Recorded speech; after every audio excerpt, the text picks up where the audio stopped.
ಮಾತನಾಡಿದವರು ಕೇವಲ ಯೂಟ್ಯೂಬರ್ಸ್ ಮಾತ್ರ ಅಲ್ಲ, ಮುಖ್ಯಮಂತ್ರಿಗಳೇ ಸ್ಟೇಟ್ಮೆಂಟ್ ಕೊಟ್ಬಿಟ್ರು. ನೀವು ಧರ್ಮಸ್ಥಳಕ್ಕೆ ಹೋದ ಸಂದರ್ಭದಲ್ಲಿ ನಿಮ್ಮ ಪಕ್ಷದ ರಾಜ್ಯಾಧ್ಯಕ್ಷರು ಸೌಜನ್ಯ ಮನೆಗೆ ಹೋದ ವಿಚಾರವನ್ನು ಮುಂದಿಟ್ಕೊಂಡು ಬಿಜೆಪಿಯವರು ಒಂದು ಕಡೆ ಮಗುನು ಚಿವುಡ್ತಿದ್ದಾರೆ, ತೊಟ್ಲು ತೂಗ್ತಿದ್ದಾರೆ. ಸೌಜನ್ಯ ನ್ಯಾಯ ಅಂತ ಹೇಳಿ ಸೌಜನ್ಯ ಮನೆಗೆ ಕೂಡ ಹೋಗ್ತಾರೆ, ಮತ್ತೊಂದು ಕಡೆಯಲ್ಲಿ ಕಾವಂದ್ರ ಕಾಲಿ ಕೂಡ ಬೀಳ್ತಿದ್ದಾರೆ. ಇದು ಯಾವ ತರದ ಐಡಿಯಾಲಜಿ ಅಂತ ಹೇಳಿ ಪ್ರಶ್ನೆ ಮಾಡ್ತಿದ್ದಾರೆ. ಮುಖ್ಯಮಂತ್ರಿಗಳ ಆಲೋಚನೆಯಲ್ಲೇನೆ ದುರುದ್ದೇಶ ಇದೆ. ಸೌಜನ್ಯ ಮತ್ತು ಧರ್ಮಾಧಿಕಾರಿಗಳನ್ನು ಎದುರು ಬದ್ರ ನಿಲ್ಲಿಸೋದೇ ಒಂದು ಹುನ್ನಾರ, ಒಂದು ಷಡ್ಯಂತ್ರ. ನಿಮಗೆ ಸೌಜನ್ಯ ನೋಡಿ, ಸೌಜನ್ಯ ಪ್ರಕರಣಕ್ಕೆ ನ್ಯಾಯ ಕೊಡಬೇಕು ಅನ್ನೋ ಬದ್ಧತೆ ಈಗಲೂ ಇದೆ. ಆದರೆ ಅದಕ್ಕೆ ಧರ್ಮಾಧಿಕಾರಿಗಳ ಹೆಸರನ್ನು, ಅವ್ರ ಕುಟುಂಬದ ಹೆಸರನ್ನು ತಳ್ಕಾಕೋದಿದೆಯಲ್ಲ, ಅದು ಷಡ್ಯಂತ್ರ. ಮುಖ್ಯಮಂತ್ರಿಗಳು ಕೂಡ ಧರ್ಮಾಧಿಕಾರಿಗಳನ್ನು ಮತ್ತು ಸೌಜನ್ಯ ಪ್ರಕರಣವನ್ನು ಎದುರಬದ್ರ ನಿಲ್ಲಿಸೋದ್ರ ಮೂಲಕ ಆ ಷಡ್ಯಂತ್ರದ ಭಾಗ ಆದರು. ಆಧಾರ ಇಲ್ದಲೇ ಅಂಥ ಒಂದು ಲಕ್ಷಾಂತರ ಜನರ ಬದುಕಿನ ಪರಿವರ್ತನೆಗೆ ಕಾರಣ ಆಗಿರ್ತಕ್ಕಂಥ ಧರ್ಮಸ್ಥಾನ ಟ್ರಸ್ಟ್ ಮೂಲಕ ಪುನರುತ್ಥಾನದ ಕಾರ್ಯಕ್ಕೆ ನೆರವಾಗಿರ್ತಕ್ಕಂಥ ವಿದ್ಯಾಸಂಸ್ಥೆಗಳನ್ನು 36ಕ್ಕೂ ಹೆಚ್ಚು ವಿದ್ಯಾಸಂಸ್ಥೆಗಳನ್ನು ನಡೆಸ್ತಾ ಇರ್ತಕ್ಕಂಥ, ಎಲ್ಲರೂ ಡೊನೇಷನ್ನು ಕ್ಯಾಪಿಟೇಷನ್ನಲ್ಲಿ ಮುಳುಗಿದಾಗ ಅವರು ಸಾಮಾನ್ಯ ಶುಲ್ಕದಲ್ಲಿ ಶಿಕ್ಷಣ ಕೊಡ್ತಿರ್ತಕ್ಕಂಥವರಿಗೆ ಧರ್ಮಸ್ಥಳ ಗ್ರಾಮೀಣಾಭಿವೃದ್ಧಿ ಸಂಸ್ಥೆಯ ಮೂಲಕ ಬದುಕು ಕಟ್ಕೊಳ್ಳೋದಕ್ಕೆ, ಮಹಿಳೆಯರು ಇರ್ರೆಸ್ಪೆಕ್ಟಿವ್ ಆಫ್ ಕ್ಯಾಸ್ಟ್ ರಿಲಿಜನ್ ಅವರು ಬದುಕು ಕಟ್ಕೊಳ್ಳೋಕ್ಕೆ ನೆರವಾದವರಿಗೆ, ಮೈಕ್ರೋ ಫೈನಾನ್ಸ್ ಮೂಲಕ ಆರ್ಥಿಕ ಸಹಯೋಗ ಒದಗಿಸಿದವರಿಗೆ, ಮದ್ಯವ್ಯಸನ ಕೇಂದ್ರಗಳ ಮೂಲಕ ಆತ್ಮಹತ್ಯೆ ದಾರಿ ಹಿಡಿತಾ ಇದ್ದಂಥ ಕುಟುಂಬಗಳನ್ನು ಬದುಕುವಂತೆ ಮಾಡಿದವರಿಗೆ ಅಪಪ್ರಚಾರ ಮಾಡೋದನ್ನು ಸಹಿಸ್ಕೋಬೇಕೇನ್ರಿ? ಇದೇ ರೀತಿ ಇನ್ನೊಬ್ಬರ ಮೇಲೆ ಅಪಪ್ರಚಾರ ಮಾಡಿ ಸಹಿಸ್ಕೋತಾರ? ಅದಕ್ಕೆ ನಾನು ಹೇಳಿದ್ದು, ಅದರ ವಿರುದ್ಧ ನಾವಿದ್ದಿದ್ದು, ಅದನ್ನು ನಾವು ಹೇಳಿದ್ದು. ಇಷ್ಟು ಮೇಲೂ ಕೂಡ ಇನ್ವೆಸ್ಟಿಗೇಷನ್ ಪಾರದರ್ಶಕವಾಗಲಿ, ಪ್ರಾಮಾಣಿಕವಾಗಲಿ ಅಂತ ಹೇಳಿದ್ದೇವೆ.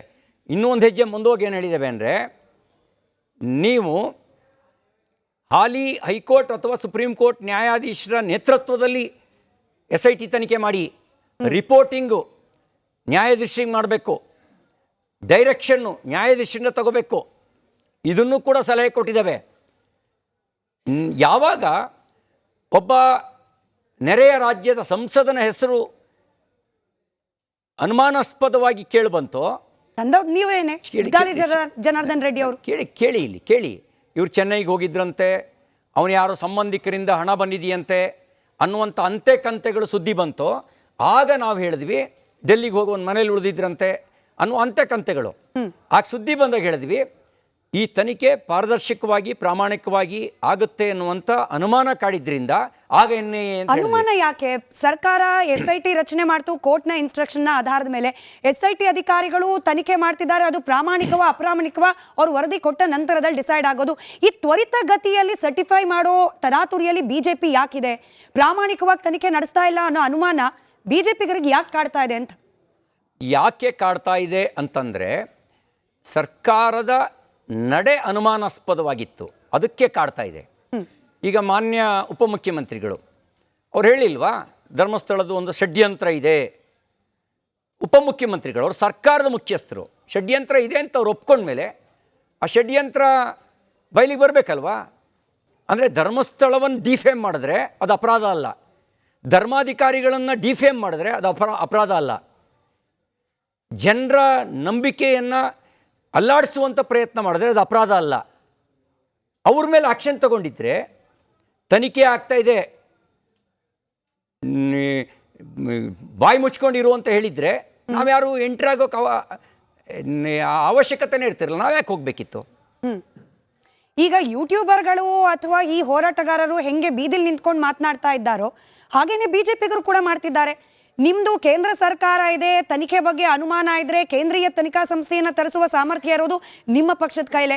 ಅದನ್ನ ಮಾಡೋದು ಬಿಟ್ಬಿಟ್ಟು ಇಲ್ಲಿಂದ ಕಾರ್ಗಳಲ್ಲಿ, ಬಸ್ಗಳಲ್ಲಿ, ಪಾದಯಾತ್ರೆ ಮೂಲಕ ಧರ್ಮಸ್ಥಳಕ್ಕೆ ಹೋಗೋ ಮೂಲಕ ಏನ್ ಮಾಡ್ಲಿಕ್ಕೆ ಹೊರಟಿದೆ ಬಿಜೆಪಿ? ಮೇಡಮ್, ಸರ್ಕಾರದ ತನಿಖೆಯ ನಡೆ ಅನುಮಾನಾಸ್ಪದ ಆಗಿದೆ. ಅದಕ್ಕೆ ಈಗಲೂ ಹೇಳೋದೇನು ಅಂದರೆ, ನಿಮ್ಮ ನೇತೃತ್ವದಲ್ಲಿ SITಗಿಂತ ಹಾಲಿ ಹೈಕೋರ್ಟ್ ಅಥವಾ ಸುಪ್ರೀಂ ಕೋರ್ಟ್ ನ್ಯಾಯಾಧೀಶರ ನೇತೃತ್ವದ SIT ತನಿಖೆ ಹೆಚ್ಚು ಪಾರದರ್ಶಕವಾಗಿರುತ್ತೆ, ಹೆಚ್ಚು ಪ್ರಾಮಾಣಿಕವಾಗಿರುತ್ತೆ. ಯಾಕೆ ಅಂತ ಕೇಳಿದ್ರೆ, ನೋಡಿ, ನಾನು ದೂರು ಕೊಟ್ಟಿದ್ದೆ, ನನ್ನ ವಿರುದ್ಧನೂ ಒಂದು ದೂರಿತ್ತು ಬೆಳಗಾಂನಲ್ಲಿ. ನನ್ನ ವಿರುದ್ಧದ ದೂರು ರಿಜಿಸ್ಟರ್ ಆಯಿತು, ನನ್ನ ದೂರು ರಿಜಿಸ್ಟರ್ ಆಗಲಿಲ್ಲ. ನನ್ನ ಮೇಲೆ ಹಲ್ಲೆ ನಡೀತು ವಿಧಾನಸೌಧದಲ್ಲಿ, CCTV ಫುಟೇಜ್ಗಳಿದೆ, ಅವ್ರನ್ನ ಅರೆಸ್ಟ್ ಮಾಡಲಿಲ್ಲ. ಅಂದರೆ ಸರ್ಕಾರ ಪಾರದರ್ಶಕವಾಗಿಲ್ಲ ಅನ್ನೋದಕ್ಕಿಂತ ನೂರಾರು ಉದಾಹರಣೆಗಳಿದೆ. ನೀವು ರಾಜಕೀಯ ವಿರೋಧಿಗಳು, ಬಟ್ ಇಲ್ಲಿ SIT ಗೆ ಯಾರು ರಾಜಕೀಯ ವಿರೋಧಿಗಳಿಲ್ಲ, ಧರ್ಮಸ್ಥಳದಲ್ಲಿ ಕಾಂಗ್ರೆಸ್ ಪಕ್ಷದವರಿಗೆ ಯಾರು ರಾಜಕೀಯ ವಿರೋಧಿಗಳಿಲ್ಲ. ಮೇಡಮ್, ನಾನು ಸಾಮಾನ್ಯ ಪ್ರಜೆ ಅಂತ ಅನ್ಕೊಳ್ಳಿ. ಸಾಮಾನ್ಯ ಪ್ರಜೆಗೂ ಸಮಾನ ನ್ಯಾಯ ಇದೆಯೇ ಇಲ್ವೋ? ಸಂವಿಧಾನ ಸಮಾನಾಧಿಕಾರ ಕೊಟ್ಟಿದೆಯೇ ಇಲ್ವೋ?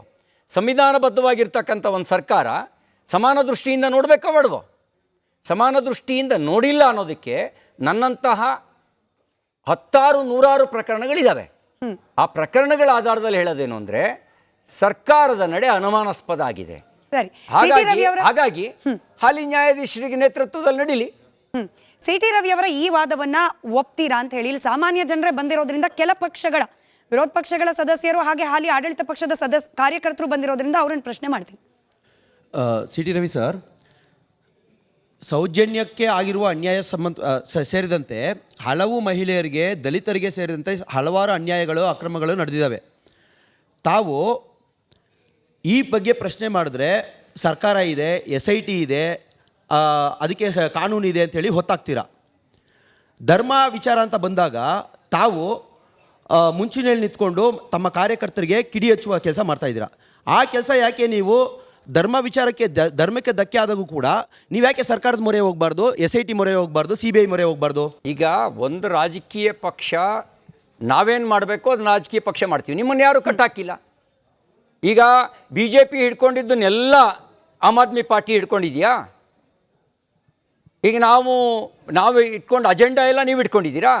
ನೀವು ಇಟ್ಕೊಂಡಿದ್ದೆಲ್ಲ ನಾವು ಇಟ್ಕೊಂಡಿದ್ದೀವ? ನಿಮ್ಮ ಪಾರ್ಟಿ ಅಜೆಂಡಾ ನೀವು ಮಾಡ್ತೀರಿ, ನಮ್ಮ ಪಾರ್ಟಿ ಅಜೆಂಡಾ ನಾವು ಮಾಡ್ತೀವಿ. ಸರ್, ವಿಶ್ವಾಸ ತುಂಬಿದ್ರಿ, ನನಗೆ ಅದ್ರ ಬಗ್ಗೆ ಬಹಳ ಗೌರವ ಇದೆ. ಆದ್ರೆ ನೀವು ಅನ್ಕೊಂಡಿರಂಗೆ ಧರ್ಮಸ್ಥಳವಾಗಲಿ, ವೀರೇಂದ್ರ ಅವರ ಹೆಗಡೆ ಅವರಾಗಿರ್ಲಿ, ಅಥವಾ ದೇವ್ರು ಮಂಜುನಾಥ ಸ್ವಾಮಿನೇ ಆಗಿರ್ಲಿ, ಎಲ್ಲೂ ಅಪಾಯದಲ್ಲಿ ಇರಲಿಲ್ಲ. ಅಲ್ಲಿಂದ ಇವತ್ತಿನ ತನಕ ಅವ್ರಿಗೆ ಧರ್ಮಸ್ಥಳಕ್ಕೆ ಇರ್ತಕ್ಕಂಥ ಕೋಟ್ಯಾಂತರ ಲಕ್ಷಾಂತರ ಭಕ್ತಪಡೆ ಹಾಗೇ ಇದೆ. ಪ್ರತಿನಿತ್ಯವೂ ಅಲ್ಲಿ ಏನೇನು ಸೇವೆಗಳು ನಡೀತಿತ್ತು ಅದು ಇವಾಗ್ಲೂ ನಡೀತಿದೆ, ಆವಾಗ್ಲೂ ನಡೀತಿದೆ. ಆದರೆ ನನ್ನ ಪ್ರಶ್ನೆ, 2012ರಲ್ಲಿ ಕಂಪ್ಲೇಂಟ್ ರೈಸ್ ಆಯಿತು ಅಂತ ನೀವು ಹೇಳಿದ್ರಿ. ನೀವು ವಿರೋಧ ಪಕ್ಷಕ್ಕೆ ಹೋದ್ರಿ. ಹೌದೌದು, 2013ರಲ್ಲಿ ನಾವು ಆಡಳಿತ ಪಕ್ಷಕ್ಕೆ ಬಂದ್ವಿ, ನೀವು ವಿರೋಧ ಪಕ್ಷಕ್ಕೆ ಹೋದ್ರಿ. ಇವತ್ತು ನೀವು ಧರ್ಮಸ್ಥಳ ಚಲೋ ಅಂತ ಹೋದವರು ಅವತ್ತು ಸೌಜನ್ಯ ಚಲೋ ಅಂತ ಯಾಕೆ ಹೋಗ್ಲಿಲ್ಲ? ಧರ್ಮ ಅಲ್ಲ, ಈಗ ಯತ್ರ ನಾರ್ಯಸ್ತು ಪೂಜ್ಯಂತೆ ರಮಂತೆ ತತ್ರ ದೇವತಃ ಅಂತೀರಿ ನೀವು ಅಲ್ವಾ? ನೀವು ಮೇ ಬಿ ಧರ್ಮ ನೀವು ನಾವ್ ಹೇಳ್ಬೇಕಾಗಿರೋದಲ್ಲ, ನಮ್ಮ ಋಷಿ ಮುನಿಗಳು ಹೇಳಿದ್ದು, ನೀವು ಅದನ್ನ ಪಾಲಿಸ್ತಿದ್ದೀರಿ ಅಂತ ನೀವು ಸುಮಾರು ವೇದಿಕೆಗಳಲ್ಲಿ ಹೇಳ್ಕೊಂಡಿದ್ದೀರಿ.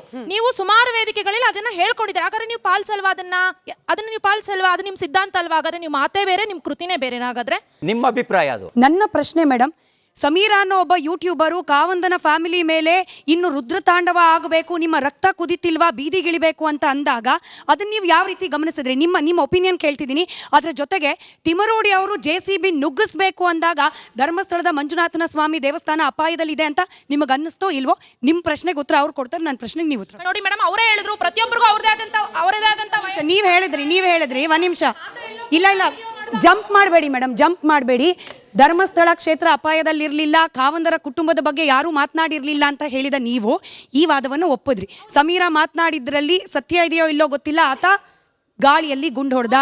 ತಿಮರೋಡಿಯವರು ಧರ್ಮಸ್ಥಳ ಕ್ಷೇತ್ರದ ಮೇಲೆ JCB ಹತ್ಸೋಣ ಅಂತಂದಿದ್ದು ಕ್ಷೇತ್ರದ ಅಪಾಯದ ಸೂಚನೆ, ಹೌದಲ್ವಾ? ಹೌದು. ಅದು ಮಿಕ್ಕಿದ ಉತ್ತರ CT ರವಿ ಅವ್ರು ಕೊಡ್ತಾರೆ. ಬಂದ್ ಅವ್ರ ಪ್ರಶ್ನೆಗೆ ಉತ್ತರ ಕೊಡ್ತಾರೆ. ಒಂದು, ಇವರಿಗೆ ಭಾಳ ಜನರಿಗೆ ಸೌಜನ್ಯ ಹೆಸರಷ್ಟೇ ಕೇಳಿ ಗೊತ್ತು. ಸೌಜನ್ಯ ಪ್ರಕರಣದಲ್ಲಿ ಒಬ್ಬ ಆಪಾದಿತ ಅರೆಸ್ಟ್ ಆಗಿದ್ದ, ಅವನ ಮೇಲೆ ಚಾರ್ಜ್ ಶೀಟ್ ಆಗಿತ್ತು. ಚಾರ್ಜ್ ಶೀಟ್ ಆಗಿ ಅರೆಸ್ಟ್ ಆಗಿ ಜೈಲಿಗೆ ಕಳಿಸಿದ ಮೇಲೆ ಯಾವ ದೃಷ್ಟಿ ಇಟ್ಕೊಂಡು ಹೋರಾಟ ಮಾಡ್ತೀರಿ? ಅವತ್ತಿನ ಸರ್ಕಮ್ಟೆನ್ಸಸ್ ಎವಿಡೆನ್ಸು ಆತನೇ ಅಪರಾಧಿ ಅನ್ನೋದು ಕೋರ್ಟ್ ತೀರ್ಮಾನ ಮಾಡಬೇಕು. ಆತನೇ ಆಪಾದಿತ ಅಂತೇಳಿ ಜೈಲಿಗೆ ಕಳಿಸಿತ್ತು. ಜೈಲಿಗೆ ಕಳಿಸಿ ಮುಕ್ತಾಯ ಆಗಿದ್ದ ಕೇಸನ್ನು ನೀವು ಯಾವ ದೃಷ್ಟಿ ಇಟ್ಕೊಂಡು ಹೋರಾಟ ಮಾಡಬೇಕು ಅಂತ ಬಯಸಿದ್ರಿ? ಒಂದು, ಆವಾಗ ನಿಮ್ಮ ಪಾರ್ಟಿ ಸರ್ಕಾರ ಇತ್ತು ಅವ್ನು ಜೈಲಿಗೆ ಕಳಿಸ್ದಾಗ. ಆ ಜೈಲಿಗೆ ಕಳಿಸ್ದಾಗ ನಿಮ್ಮ ಪಾರ್ಟಿ ಸರ್ಕಾರ ಇದ್ದಾಗ, ನಿಮ್ಮ ಕಾಂಗ್ರೆಸ್ ಪಾರ್ಟಿ, ನಿಮ್ಮ ಹೇಳಿಕೆ ಆಧಾರದಲ್ಲಿ ನನಗೆ ಕಾಂಗ್ರೆಸ್ ಅಂತ ಅನ್ನಿಸ್ತು, ನಿಮ್ಮ ಕಾಂಗ್ರೆಸ್ ಪಾರ್ಟಿಯ ಸರ್ಕಾರವೇ ಇದ್ದಾಗ ನಿಮ್ಮ ಸರ್ಕಾರ ಏನಾದರೂ ನಿರಪರಾಧಿಯನ್ನು ಬಂಧಿಸಿತ್ತಾ? ನಿಮ್ಮ ಸರ್ಕಾರ ನಿರಪರಾಧಿಯನ್ನು ಬಂಧಿಸಿದರೆ ಆಗ ಅದು ತಪ್ಪು ಅಂತ ಹೇಳ್ಬೋದಿತ್ತು. ನಿಮ್ಮ ಸರ್ಕಾರ ಅಪರಾಧಿಯನ್ನೇ ಬಂಧಿಸಿ ಅಪರಾಧಿಗೆ ಚಾರ್ಜ್ ಶೀಟ್ ಹಾಕಿದ್ದಾಗಿದ್ದರೆ ನೀವು ಯಾವುದನ್ನು ಇಟ್ಕೊಂಡು ಹೋರಾಟ ಮಾಡಬೇಕು ಅಂತ ಬಯಸ್ತಿದ್ರಿ? ಒಂದು ಹೋರಾಟ BJPಯವ್ರು ಮಾತ್ರ ಯಾಕೆ ಮಾಡಬೇಕು ಅಂತೀರಿ? ಸುತ್ತಿ ಬಳಸಿ ಧರ್ಮಸ್ಥಳದ ಮೇಲೆ ಆರೋಪ ಹೊರಿಸ್ತಾ ಇದ್ದೀರಿ, ನೇರವಾಗಿ ಹೇಳಿ. ಸರ್ ನೀವು ನೀವು ಕಾಂಗ್ರೆಸ್ನವ್ರು ಇಬ್ರು ಹೇಳ್ತಿರೋದು ಸುದ್ದಿ ನಾವು ಬಳಸಿ ನೇರವಾಗಿ ಹೇಳ್ಬೋದಿತ್ತು. ನೀವೊಬ್ಬ ಬಹಳ ಬ್ರಿಲಿಯಂಟ್ ರಾಜಕಾರಣಿ, ಅದು ನನಗೆ ವೈಯಕ್ತಿಕವಾಗಿ ಗೊತ್ತಿದೆ. ಆದ್ರೆ ನಾನು ನಿಮಗೆ ಏನ್ ಕೇಳ್ತೀನಿ, ಇವತ್ತು ಪ್ರಾಮಾಣಿಕ ರಾಜಕಾರಣಿ, brilliant ಅಲ್ಲ, ಇದು ಹೌದು ಇದ್ದಂಗೆ ಸರ್, ಹೇಳ್ತೀನಿ. ಅದಕ್ಕೆ ಜನ ಉತ್ತರ ಕೊಟ್ಟಿದ್ದಾರೆ 23ರ ವಿಧಾನಸಭೆಯಲ್ಲಿ, ಅದು ನನಗೂ ಗೊತ್ತಿದೆ, ನಿಮಗೂ ಗೊತ್ತು. ಮೇಡಮ್. ಸರ್ ನೀವು ಇವಾಗ ಯಾವ ಸೋರ್ಸ್ ನ ಹೇಳ್ತಿದಿರೋ ಅದೇ ಯೂಟ್ಯೂಬರ್ಸ್ ಎದುರೇನೇ ಅಲ್ವಾ ನೀವು ಧರ್ಮಸ್ಥಳವನ್ನ ರಕ್ಷಣೆ ಮಾಡ್ತೀವಿ ಅಂತ ಅಲ್ಲಿಗೆ ಹೋಗಿದ್ದು, ಅದನ್ನ ನೀವು ಒಪ್ಕೋಬೇಕು. ಯೂಟ್ಯೂಬರ್ಗಳ ಹೇಳಿಕೆಯ ಆಧಾರದ ಮೇಲೆನೆ ಬಿಜೆಪಿ ಕೂಡ ಧರ್ಮಸ್ಥಳ ರಕ್ಷಣೆಗೆ ಹೊರಟಿದ್ದು. ಮೇಡಮ್, ಸರ್ಕಾರ ಯೂಟ್ಯೂಬರ್ ಮೇಲೆ ಆಕ್ಷನ್ ತಗೊಂಡಿದ್ರೆ, ಬುಲ್ಡೋಜರ್ ಓಡಿಸ್ಬೇಕು ಅಂತ ಹೇಳಿದವನ ಮೇಲೆ ಆಕ್ಷನ್ ತಗೊಂಡಿದ್ರೆ ನಾವು ಧರ್ಮಸ್ಥಳಕ್ಕೆ ಹೋಗಿ ಹೋರಾಟ ಮಾಡುವ ಅವಶ್ಯಕತೆ ಬರ್ತಿರ್ಲಿಲ್ಲ. ಪೂರ್ತಿ ಕೇಳಿಸ್ಕೊಳ್ಳಿ ಮೇಡಮ್, ನಿಮಗೆ 15 ನಿಮಿಷ ಟೈಮ್ ಕೊಟ್ಟಿದ್ದೀನಿ ಪ್ರಶ್ನೆ ಕೇಳಕ್ಕೆ. ಸೋಮೋಟೋ ಕೇಸ್ ರಿಜಿಸ್ಟರ್ ನನ್ನ ಮೇಲೆ ಮಾಡ್ತು. ಸೋಮೋಟೋ ಕೇಸ್ನ ಯಾಕೆ ಸಮೀರ್ ಮೇಲೆ ಮಾಡಲಿಲ್ಲ? ಸೋಮೋಟೋ ಕೇಸ್ನ ಯಾಕೆ ತಿಮ್ರೋಡಿ ಮೇಲೆ ಮಾಡಲಿಲ್ಲ? ಸೋಮೋಟೋ ಕೇಸ್ನ ಯತ್ನಾಳ್ ಮೇಲೆ ಮಾಡ್ಬೋದು, ಸೋಮೋಟೋ ಕೇಸ್ನ ಸಿ ಟಿ ರವಿ ಮೇಲೆ ಮಾಡ್ಬೋದು, ಸೋಮೋಟೋ ಕೇಸ್ನ ಯಾಕೆ ಸಮೀರ್ ಮೇಲೆ ಮಾಡಲಿಲ್ಲ? ಇದರಲ್ಲೇ ಅನುಮಾನ ಇದೆ ಅಂತ ನಾನು ಹೇಳಿದ್ದು. ಸರ್ಕಾರದ ನಡೆಯಲ್ಲಿ ಇದರಲ್ಲೇ ಅನುಮಾನ ಇದೆ. ಮೇಡಮ್, ನಾನು ಮಣಿಕಂಠ ಅವರ ಸ್ಟೇಟ್ಮೆಂಟಿಂದ ಶುರು ಮಾಡ್ತೀನಿ. ನೋಡಿ ಸರ್, ಮನೆಯಲ್ಲಿ ಹೆಚ್ಚು ಕಡಿಮೆ ಆದಾಗ ನಾವು ಇಲ್ಲ ಅಕ್ಕಪಕ್ಕದಲ್ಲಿ ಏನಾದ್ರು ಸಾವಾದಾಗ ಸಂತಾಪ ಸೂಚೋದು ಸಹಜ. ಧರ್ಮಕ್ಕಾಗಲಿ ರಾಷ್ಟ್ರಕ್ಕಾಗಲಿ ಏನಾದಾಗ ಕಿಚ್ಚು ಎಬ್ಬಿಸ್ಬೇಕಾಗಿಲ್ಲ. ಕಿಚ್ಚು ತಾನಾಗಿ ಎದ್ದೇಳುತ್ತೆ. ನಮ್ಗೆ ಏನಂದರೆ ನಾವು ಹೋಗಿ ಅಲ್ಲಿ ಧರ್ಮ ಕೊಡಿಸ್ತೀವೋ ಇನ್ನೊಂದು ಮಾಡ್ತೀವೋ ಗೊತ್ತಿಲ್ಲ, ನಾವು ನಿಮ್ಮ ಜೊತೆ ಇದ್ದೀವಿ, ಪೀಠಕ್ಕೇನು ತೊಂದರೆ ಆಗಲ್ಲ ಅಂತ ಒಂದು ಸಾಮಾನ್ಯವಾಗಿ ಏನು ತೋರಿಸ್ಬೇಕೋ ಅದು ತೋರಿಸಿದ್ದೀವಿ. ನಿಮಗೆ ಕಿಚ್ಚಿತ್ತ ನೋಡಿ, ಸೌಜನ್ಯ ಕೇಸಲ್ಲಿ ಆಲ್ರೆಡಿ ರವಿಯಣ್ಣ ಹೇಳ್ದಾಗೆ ಮೊದಲೇ ಅದಕ್ಕೇನಾಗಬೇಕಾಗಿದ್ದೋ ಒಬ್ಬ ಅಪರಾಧಿನ ಕೌಂಟರ್ ಮಾಡಿ ಲೀಗಲಿ ಮುಂದಾಕಿದ್ದಾರೆ. ನೀವು ಅದ್ರ ಬಗ್ಗೆ ಚಾಲೆಂಜ್ ಮಾಡಬೇಕಾ? ನೀವು ಮಾಡಿ. ನಮ್ಮ ಸ್ಟ್ಯಾಂಡ್ ಏನಿದೆ, ಧರ್ಮಸ್ಥಳ ಪರ ಇತ್ತು, ನಾವು ಹೋದ್ವಿ. ನಿಮ್ಮ ಸ್ಟ್ಯಾಂಡ್ ಏನಿದೆ ನೀವು ಹೋಗಿ. ಮತ್ತು ಇನ್ನೊಂದು ರಾಜಕೀಯ ಪಕ್ಷ ಇವತ್ತು ಎಲ್ಲ ಥರವಾಗೂ ಮಾತಾಡುತ್ತೆ. ಸೌಜನ್ಯ ಇನ್ನೊಂದು ಮತ್ತೊಂದು, ಅದ್ರ ಬಗ್ಗೆ ಚಾರ್ಜ್ ಶೀಟ್ ಆಗಲಿ, ಅದ್ರ ಬಗ್ಗೆ ಅವಶೇಷಗಳು ಮತ್ತು ಏನೇನು ಡಾಕ್ಯುಮೆಂಟ್ ಸಿಕ್ಕಿದೆ ಅದ್ರ ಬಗ್ಗೆ ಯಾರು ರಿಸರ್ಚ್ ಮಾಡ್ದಂಗೆ ಅವನ್ಯಾರೋ ಒಂದು ಯೂಟ್ಯೂಬ್ ಒಂದು ಬೇಸ್ ಹಿಡ್ಕೊಂಡು ಬೇಸ್ಲೆಸ್ ಆಗಿ ಮಾತಾಡ್ತಿದ್ದಾರೆ. ಇವತ್ತು BJP ಆಗಲಿ ನಾವಾಗಲಿ ಇನ್ನೊಬ್ರಾಗಲಿ ನಾವು ರೆಡಿ ಇದ್ದೀವಿ. ಸೌಜನ್ಯ ಪರ ಏನೋ ತಪ್ಪಾಗಿದೆಯಾ, ನಾವು ಅದಕ್ಕೆ 0 ಟಾಲರೆನ್ಸ್ ತೊಗೊಳ್ತೀವಿ, ಅಕ್ಸೆಪ್ಟ್ ಮಾಡ್ತೀವಿ. ಬೇಸ್ ಜೊತೆನೇ ನಾವು ಮಾತಾಡ್ತಾ ಇದೀವಿ. ಏನೇ ಒಂದು ಸಣ್ಣ ವಿಷಯ ಬಗ್ಗೆ ಮಾತಾಡ್ಬೇಕಾದ್ರು ಬೇಸ್ ಇಟ್ಕೊಂಡು ಮಾತಾಡ್ತೀವಿ. ನೀವು ಬೇಸ್ ತೊಗೊಂಬನ್ನಿ, ನಮ್ಮಲ್ಲಿ ತಪ್ಪಾಗಿದೆ ನಾವು ಮಾಡ್ತೀವಿ. ಇವತ್ತಿನ ರಾಜಕೀಯ ಪಕ್ಷ ಇರೋದು ಕಾಂಗ್ರೆಸ್ ಸರ್ಕಾರನೇ. ನಿಮ್ಮ DCM ಆಗಲಿ, ನಿಮ್ಮ ಮಾಂಸ ತಿಂದು ಹೋಗ್ಬಿಟ್ರೆ ಏನಾಗ್ಬಿಡುತ್ತೆ ಅನ್ನೋ ರಾಜ್ಯದ ಮುಖ್ಯಮಂತ್ರಿ ಇರಲಿ, ಎಲ್ಲ ಇರಲಿ, ಮಾಡಿ. ಇವಾಗ ನಿಮ್ಮದೇ ಸರ್ಕಾರ ಇರ್ಬೇಕಾದ್ರೆ ನೀವೊಂದು ಮನವಿ ಮಾಡಿ. ನಾವಂತೂ ನಮ್ಮ ಸ್ಟ್ಯಾಂಡ್ ಇತ್ತು, 100 ಆಯ್ತು, 50 ಆಯ್ತು, ಹೋಗಿದ್ದೀವಿ. ನಿಮ್ಮ ಸ್ಟ್ಯಾಂಡ್ ಮಾಡಿ. CT ರವಿ ಸರ್ಗೆ ಒಂದು ಪ್ರಶ್ನೆ. ಆಗ್ಲೇ ಹೇಳಿದ್ರಿ, ಯಾದಗಿರಿಲಿ ಒಬ್ಬ ST ಸಮುದಾಯದವ್ರನ್ನ ಸತ್ತ ಸಂದರ್ಭದಲ್ಲಿ ನಾವೇ ಹೋಗ್ಬಿಟ್ಟು ಪ್ರತಿಭಟನೆ ಮಾಡಿದ್ವಿ. ಕೊಪ್ಪಳದಲ್ಲಿ ಹೋಗ್ಬಿಟ್ಟು ನಾವೇ ಪ್ರತಿಭಟನೆ ಮಾಡಿದ್ವಿ, ಸಿದ್ದಪ್ಪ ನಾಯಕ್. ಆದರೆ ಇದೇ ನಮ್ಮ ಚಿಕ್ಕಬಳ್ಳಾಪುರದಲ್ಲಿ ಪ್ರದೀಪ್ ಈಶ್ವರ್ ಅವರ ಕ್ಷೇತ್ರದಲ್ಲಿ ಏನು ನಮ್ಮ ಸುಧಾಕರ್ ಇದಾರಲ್ಲ, MP ಸುಧಾಕರ್, ಅವ್ರ ಹೆಸರು ಬರೆದಿಟ್ಬಿಟ್ಟು ಒಬ್ಬ ದಲಿತರು ಸತ್ತೋದ್ರು. ನೀವು ಯಾಕೆ ಬಂದು ಹೋರಾಟ ಮಾಡಲಿಲ್ಲ? ಅವ್ರು ದಲಿತರಲ್ವಾ? ನಿಮ್ಮ ಸರ್ಕಾರ, ನಮ್ಮ ಸರ್ಕಾರ ಇರ್ಬೋದು, FIR ಹಾಕಿದೆ, ನಮ್ಮ ಸರ್ಕಾರ ಇರ್ಬೋದು, ಎನ್ಕ್ವೈರಿ ಮಾಡಲಿ ಅಂತ. ಯಾಕೆ ಬಂದು ಹೋರಾಟ ಮಾಡಲಿಲ್ಲ? ನಿಮ್ಗೆ ಏನಂದ್ರೆ ನಿಮ್ಮ ಸರ್ಕಾರ, ನಿಮಗೆ ವಿಶ್ವಾಸ ಇಲ್ವಾ? ನಿಮ್ಮ ಸರ್ಕಾರ ಸರಿಯಾಗಿ ಎನ್ಕ್ವೈರಿ ಮಾಡುತ್ತೆ ಅನ್ನೋ ವಿಶ್ವಾಸ ಇಲ್ವಾ ನಿಮಗೆ? ವಿಶ್ವಾಸ ಇಲ್ಲದೆ ಇದ್ರೆ ಹೇಳಿ. ಈಗ ನಾವು ಹೇಳ್ತಾ ಇದ್ದೀವಿ, ಅವರಿಗೆ ಇವತ್ತು ಡಾಕ್ಟರ್ ಸುಧಾಕರ್ ಏನು ಇವತ್ತು ಅಧಿಕಾರದಲ್ಲಿರೋರಲ್ಲ, ಮಂತ್ರಿಯೂ ಅಲ್ಲ, ಯಾವಾಗಲೂ ಅಂತ ಅವ್ರು ಇಡೀ ಕೇಳ್ರಿ ಇಲ್ಲಿ, ನೀವು ಕೇಳಿ. ಅವ್ರು ಏನು ಆರೋಪ ಮಾಡಿದರೆ ಆ ಥರದ ಸಣ್ಣ ಜನ ಅಂತ ನಮಗೆ ಯಾರಿಗೂ ಅನ್ನಿಸ್ತಿಲ್ಲ.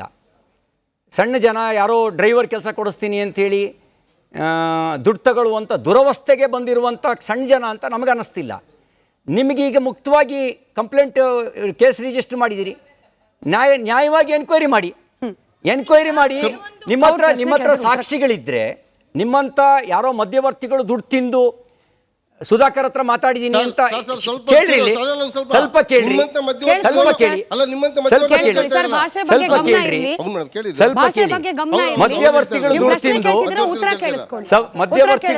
ಮಧ್ಯವರ್ತಿಗಳು ದುಡ್ಡು ತಿಂದು ಮಂತ್ರಿ ಹೆಸರಿಗೆ ತಲೆ ಕಟ್ಟಿದ್ರೆ ಇವ್ರು ಎಷ್ಟೋ ವಿಷಯಗಳು ಗೊತ್ತೇ ಇರಲ್ಲ. ಒಂದು ಘಟನೆ ನಿಮಗೆ ನೆನಪು ಮಾಡ್ತೀನಿ. ಒಬ್ಬ ವ್ಯಕ್ತಿ, ನಾನು ಯಾರು ಗೊತ್ತಾ, ಕೋತ್ವಾಲ್ ರಾಮಚಂದ್ರನ್ ಶಿಷ್ಯ ಅನ್ನಂತೆ. ಯಾರ ಹತ್ರ ಹೇಳಿದ್ದು ಗೊತ್ತಾ? ಅವನು ಕೋತ್ವಾಲ್ ರಾಮಚಂದ್ರನ್ ಹತ್ರ. ಅವ್ನು ಕೋತ್ವಾಲ್ ರಾಮಚಂದ್ರನ್ ನೋಡೇ ಇಲ್ಲ. ನಾನು ಹವಾ ಬಿಟ್ಕೊಂಡಿದ್ದ, ನಾನು ಕೋತ್ವಾಲ್ ರಾಮಚಂದ್ರನ್ ಶಿಷ್ಯ ಅಂತ. ಹಾಗೆ ಎಷ್ಟೋ ಜನ ಮಧ್ಯವರ್ತಿಗಳು ಇಲ್ಲಿರೋ ಹೊರಗೆ ಅಂತ ನಿಲ್ಲಿಸ್ತಾರೆ, ಒಳಗೋಗಿ ನಮಸ್ಕಾರ ಸರ್ ಅಂತಾರೆ. ಸುಮ್ಮನೆ ಬಂದಿದ್ದೆ ಸರ್ ಅಂತಾರೆ. ಅಲ್ಲಿಂದ ಹೊರಗೋಗಿ ಎಲ್ಲ ಮಾತಾಡಿದ್ದೀನಿ ಕೊಡಿಲಿ ಅಂತಾರೆ. ಮಂತ್ರಿಗೇನು ಗೊತ್ತಿರಲ್ಲ. ಹಾಗಾಗಿ